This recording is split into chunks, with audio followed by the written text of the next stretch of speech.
We begin our adventure in Raffles' famous long bar, where we decide a plan of action over a Singapore sling. We explore the sights of Singapore from our comfortable base at the Fullerton Hotel, which is conveniently located on Boat Quay near the Kavanagh Bridge.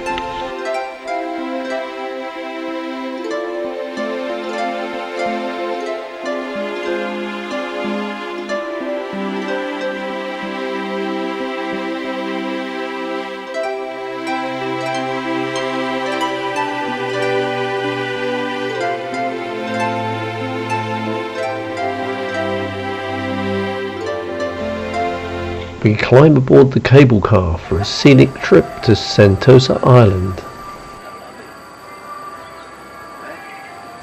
where ships waiting to dock line the horizon.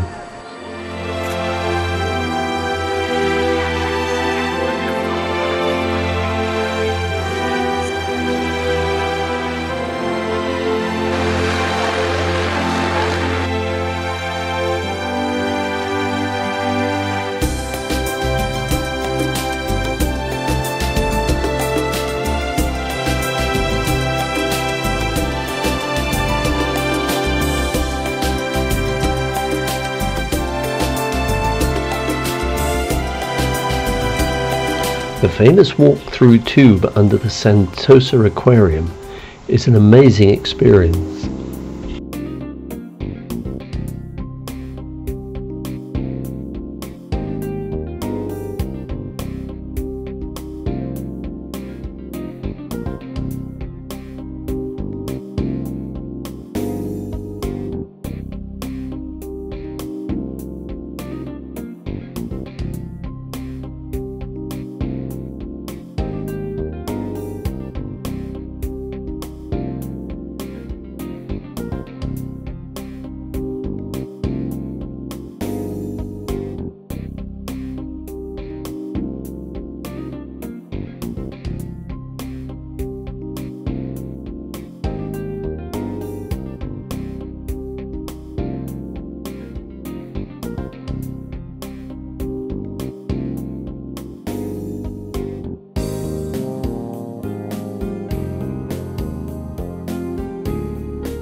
The visit ends with a dolphin show.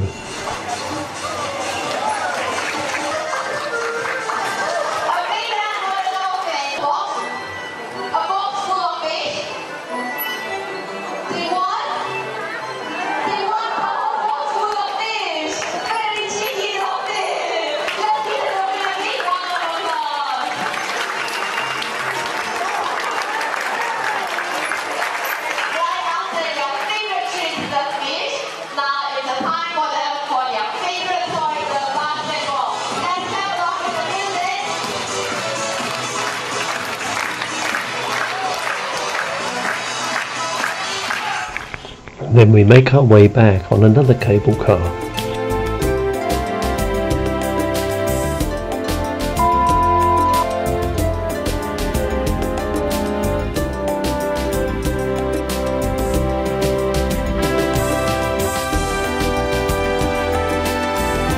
We must now say goodbye to Singapore as we head for the Bay of Islands on New Zealand's North Island.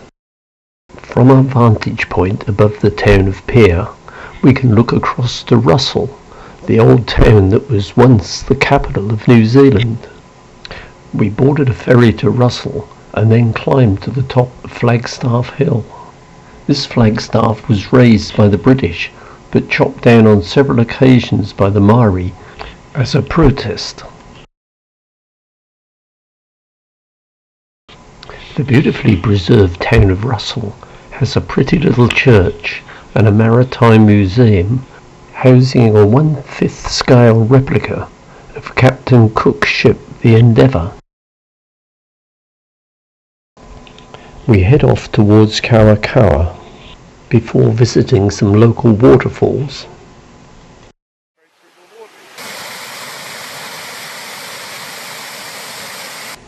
And then being seen off by an angry cockerel.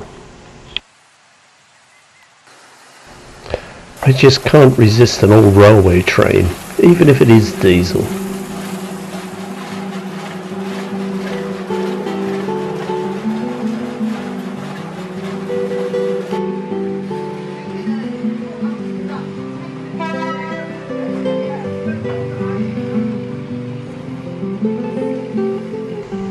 Sadly, the old Packet steam engine wasn't running today. We then head on to the Coromandel Peninsula. Our base for the next 2 nights is Poet's Corner, a beautiful lodge overlooking Wahai Beach.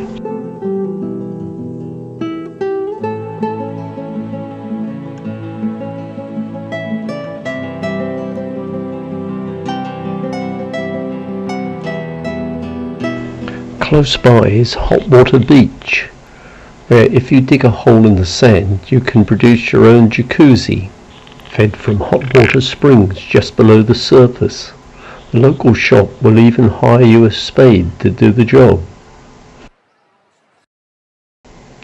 On the subject of digging, Martha's gold mine at Wahai is the biggest hole I've ever seen. Apparently only 12 grams of gold is extracted from every ton of spoil removed.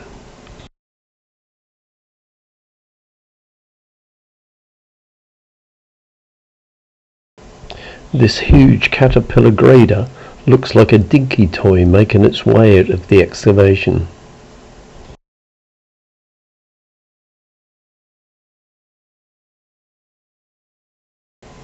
Everything about this place is on a massive scale.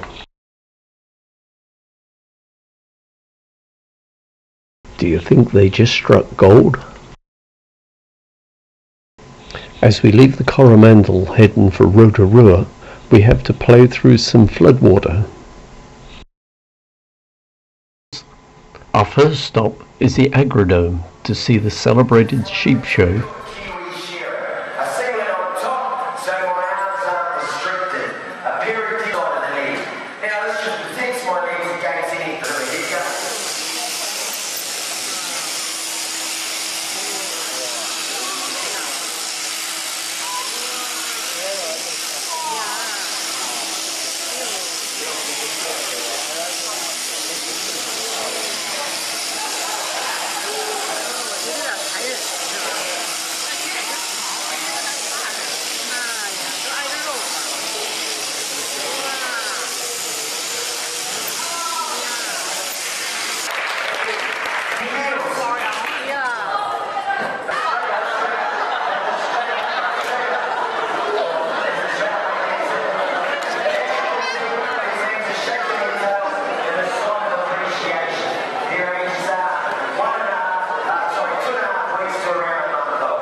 As well as sheep, they're breeding alpacas for wool.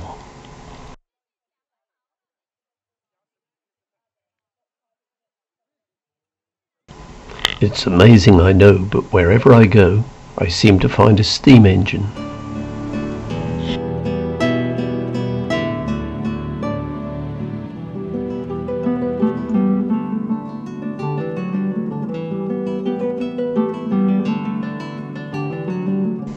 Here at the Lady Knox Geyser, a ranger is adding bars of soap, which apparently is what happened years ago when convicts used to bring their clothes to wash in the hot water springs, and they accidentally dropped soap into what's now known as the Lady Knocks, causing her to violently erupt.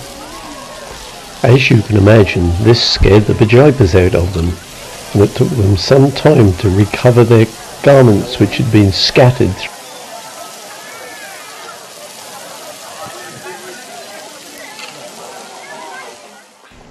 Volcanic activity deep below the Earth's crust has caused these evil-smelling pools to form.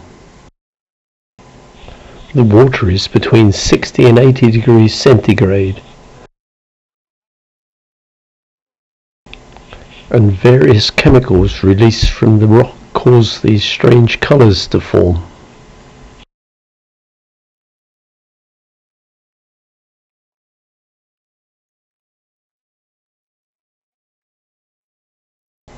There is something quite sinister about these bubbling mud pools.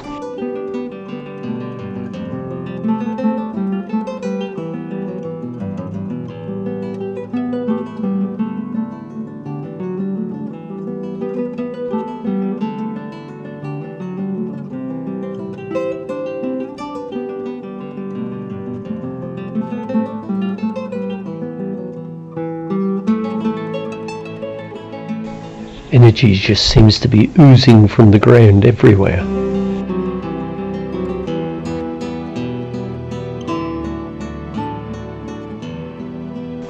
Some of this energy is captured at the nearby geothermal power station. Although totally natural, this place has a spooky science fiction feel about it.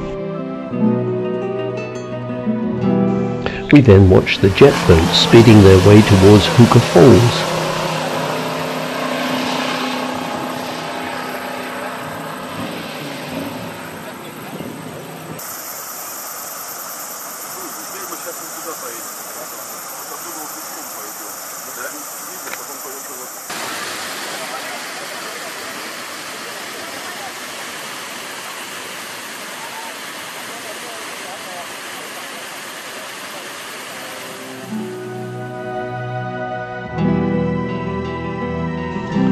It's time to move on.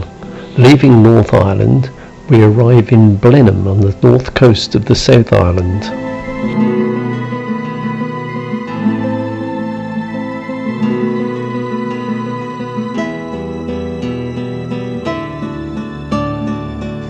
We then carry on to Christchurch, where we catch the gondola up the mountain overlooking Lyttelton Harbour. Sadly, much of this area has now been devastated by the recent earthquake.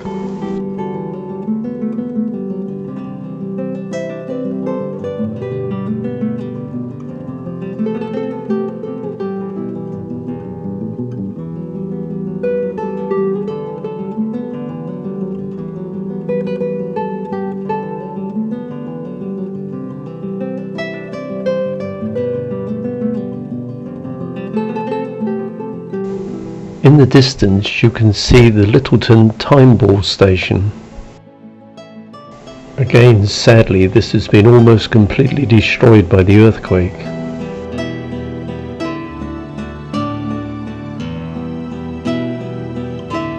We now board the Transalpine Express through Arthur's Pass to Greymouth, and then make our way to the Franz Josef Glacier.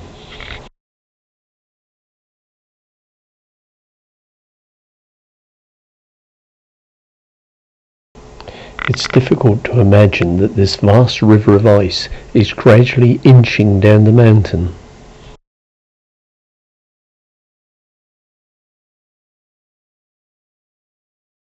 When the freezing glacier runoff meets the relatively warm water of the lowland river, it steams as if boiling. Unfortunately, the weather was not so good at the Foxes Glacier.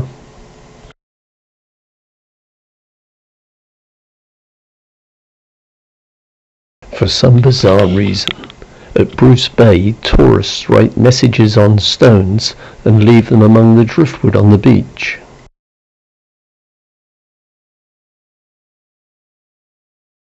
It was teeming with rain as we drove through Haas Pass, so much so that it caused landslides that closed the road later that day.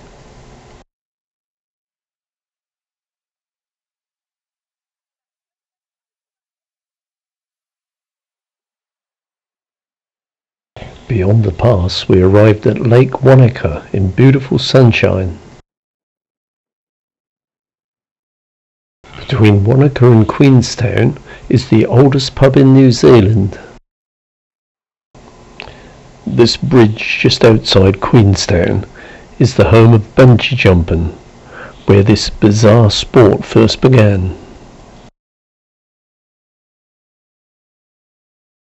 For a mere $180 a go, you can leap off this bridge with your feet tied to an elastic band.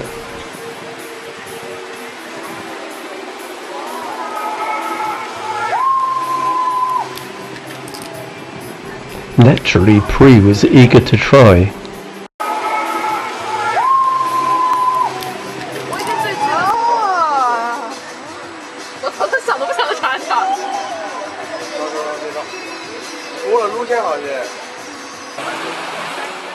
Assuming you survive, recovery from this fast-running water is by a small rubber boat.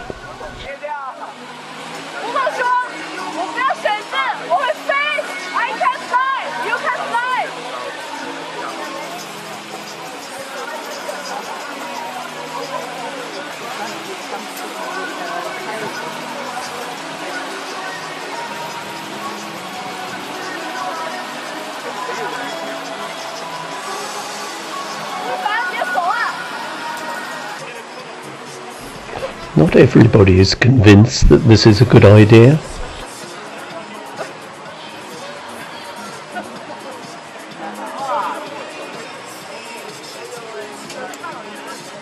I wonder if he gets his money back.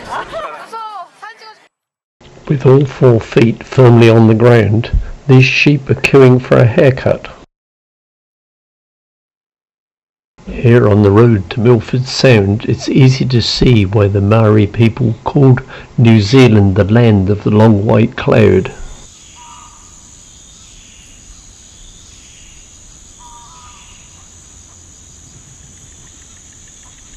Mirror Lake beautifully reflects the surrounding mountains.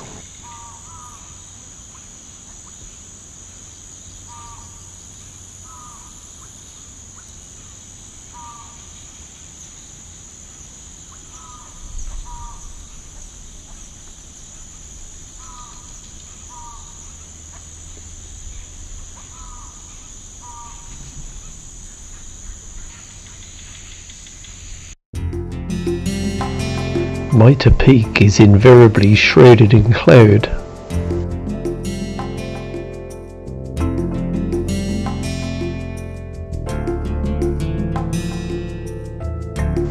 The beautiful scenery in Milford Sound can only be seen from a boat.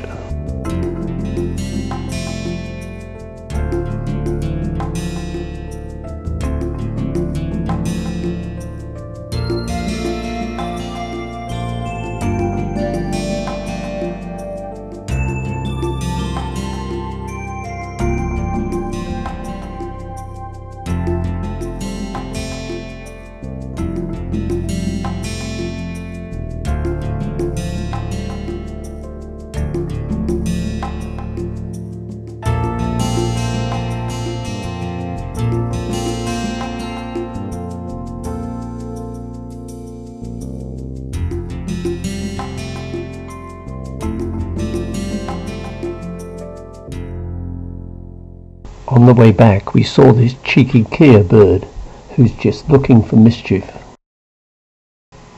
He would deliberately destroy anything he finds, from hiking boots to car windscreen wipers.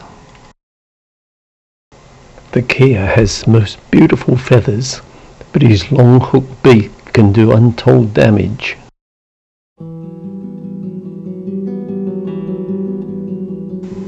These cormorants seem far better behaved, unless of course you're a fisherman.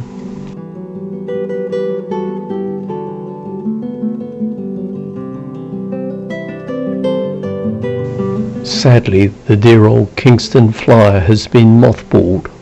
She's waiting for some kind entrepreneur to come and get her back into commission.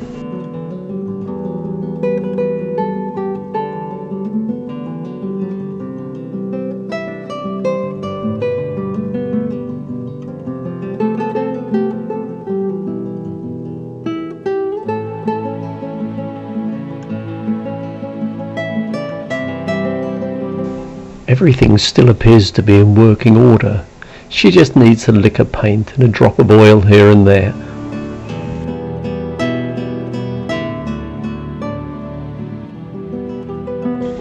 As one last treat for this sad old steam enthusiast, we board the Earnslaw for a trip across the lake to Walter's Peak Farm.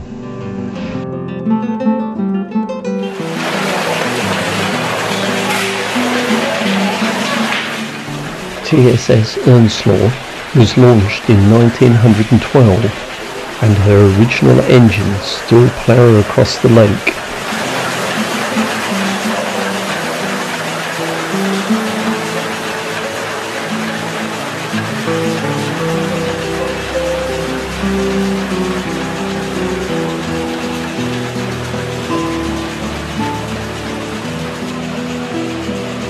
For anyone sad enough to need to know, she is powered by a triple expansion steam engine, which means the steam is used 3 times in progressively larger cylinders as the pressure reduces.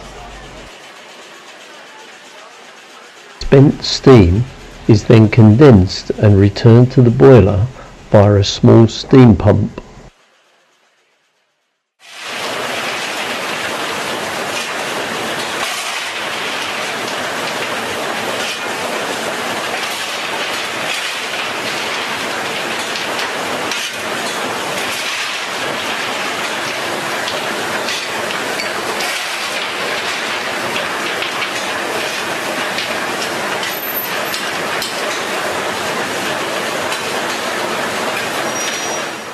It will never cease to amaze me how a few shovels of coal will propel this dear old ship at over 10 knots.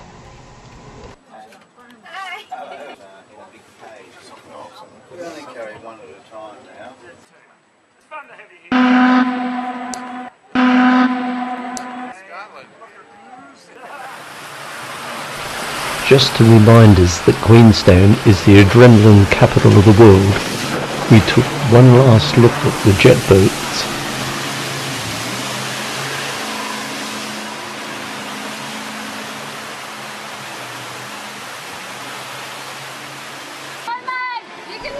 And then to our amazement watched this 13-year-old boy bungee jump. Apparently 13 is the youngest age you're allowed to jump, and his mother was standing in the crowd encouraging him.